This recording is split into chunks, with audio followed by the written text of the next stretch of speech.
I made a little discovery. Quite by accident, actually.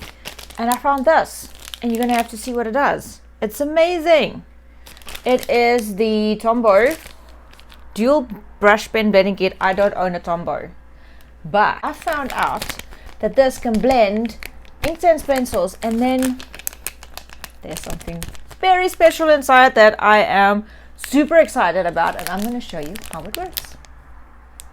Okay, so I am super excited about this set. I'm actually more excited about the blending palette that comes with the set than the blender pencil, pen that I actually went for. Just a quick backstory. I was watching a lady called Pamela's Passion for Pencils, and she said that the Tombow water-based marker, the clear blender pen, blends Inktense pencils. And true to my style, I had to go and test this. So off I go to the shops to find this pen, and then I stumble across the blending kit, and then I saw the blending palette inside, and I was more excited than anything. And I'll tell you why, because I have had the Caran d'Ache blender palette in my wish list for a while, but it was quite big, and I actually travel a lot with my watercolor pencils, and I wanted something that I could use that's a little bit smaller. But I wasn't sure because if this will work with watercolor pencils, because this is made for markers. Bought it anyway, got home, got seriously impressed when I saw that the back of the blender palette was textured, and that is exactly what you need. So let me show you what I have discovered while playing with this. So the kit, it's called the dual brush pen blending kit, comes with the blending brush pen, a spritzer bottle, the blending palette, which is a really cool, easy to carry portable size, and a booklet. And like I said, I don't owe any of the Tombows, so because I use the Faber-Castell, and I'm actually going to show you how I worked with the Faber-Castell with the blender pen too. So much fun. So I first have to show you this. So the whole idea with a blending palette and watercolor pencils is that you can scratch your watercolor pencil on the blender palette. Take your water brush, activate that, and now you essentially have watercolor on this palette that you can go, what am I going to color? I've already got so many colors in this blur. So you basically now have watercolor on your blender palette. So I was super excited about this, and I'm really glad that it works with the watercolor pencils. It also works with the Inktense pencils. Look at that. You're able to activate the pigment, and you essentially end up, and if you add more water, you have a more runny, almost like a wash. I love this.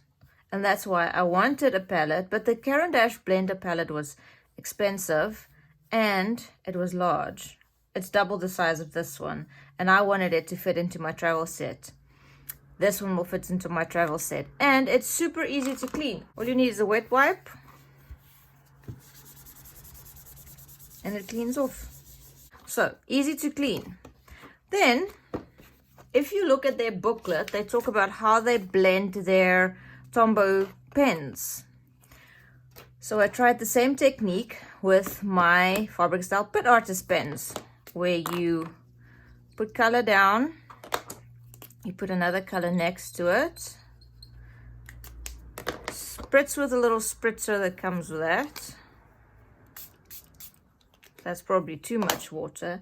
And now you can either put a piece of paper on top of this, or you can pick this up and you can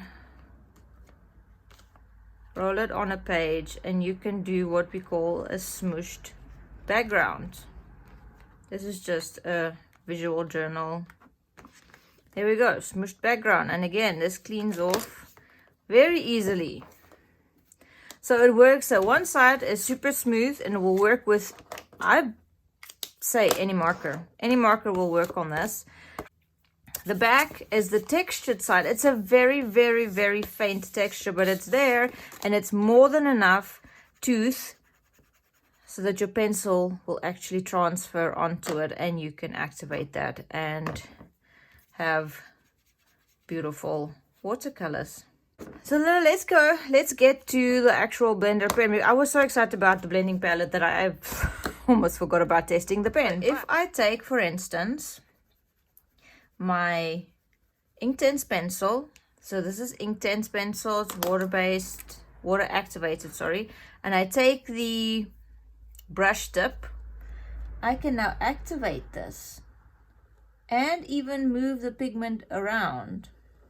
I must say though, you have to be very gentle and not go back and forth because you will pull the paper. Here I pulled the paper. Okay, so you have to be very careful. The other thing that I love about this pen that I figured out is that you can lift your watercolors. You can wet the watercolor pencil and actually lift some of the color. You have to be very gentle though, it does pull the paper quite a bit. Okay, but if you made a tiny bit of mistake, you can probably just lighten up the color a little bit with this. So it actually picks up color as well, especially, and that was watercolor pencil. Then I thought, okay, well, if it blends the pencil and it was actually made to blend markers, what will it do with the Pitt Artist pen? So, one color, second color,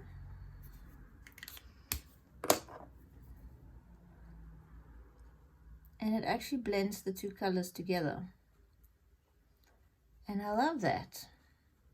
Again, you have to work very gently, feathery light movements, because if you go back and forth too much over the paper, and I think it will depend on the type of paper that you're working on, it actually starts pilling. I am working in the Joanna Basford Enchanted Forest postcard book. It is very thick paper, but it does pull very quickly with this. Like I said, I don't know what's inside this. They have in their booklet where they show you how you can blend two colors of their markers together. So I was like, let's try this. It's not ideal. I don't think this marker was made for blending that way. But if you use very thin feather light movements, if you press too hard, it actually picks the color up and it doesn't blend. It actually lifts the color of the paper. But if you work very lightly, you're able to blend the Pitt Artist pens with this Tombow water-based blender pen. I love it when I discover something that was made for something completely different works with other products that I already have. So there you have it. You can blend watercolor pencil, Inktense pencil, Pitt Artist pens with your Tombow water-based blender pen, and the blending palette is good on the smooth side for markers, and on the slightly textured side it works really well for watercolor pencil and your Inktense pencil. Thank you so much for joining. I hope you enjoyed this video. One last thing about this blender palette, it is flexible, which the Caran d'Ache one is not, and that helps you create these beautiful watercolor looking backgrounds. Just another thing, sorry, I'm just so super excited about this blender palette. I hope you are just as excited as what I am. Thank you so much for joining. Like and subscribe, and I'll see you in the next video.